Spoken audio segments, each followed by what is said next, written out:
નમસ્કાર ખેડૂત મિત્રો, હું સાઈ સીડ્સ કંપનીમાંથી આવું છું બ્રિજેશ પટેલ.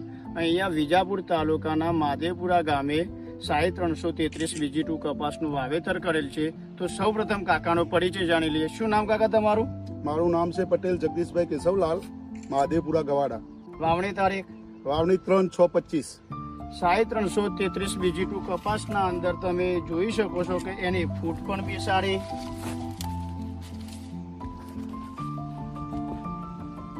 જીંડવાની સિરીઝ પણ સારી,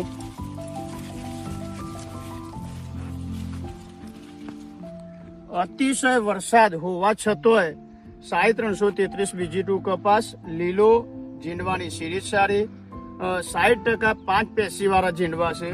તેથી ખેડૂતને સારું એવું ઉત્પાદન પણ મળી શકે એમ છે. અને અહીંયા તમે પાક નિદર્શન પ્લોટ તમે જોઈ શકો છો. 333 BG2 કપાસ. આપણે 333 કપાસનું વાવેતર કરેલ છે. આ કપાસમાં પુષ્કળ પ્રમાણમાં જીડવા આવેલ છે. કપાસ એકદમ લીલો, અને આ જ ખેતરમાં મેં બીજી કંપનીના પણ કપાસ વાવેલા છે. બીજા ભૂંડ કે કોઈ પણ જાનવરનો બગાડ બીજા કપાસમાં વધારે છે. આ કપાસમાં બિલકુલ કેરીને કોઈ ભૂંડરું કે કોઈ વસ્તુ અટતી નથી. અને આ કપાસનો વિકાસ પણ બહુ સારો એવો લીલાશ કુમાસ, જીંડવા ઉપર નવો બિહાર પણ બહુ પુષ્કળ પ્રમાણમાં આવેલ છે.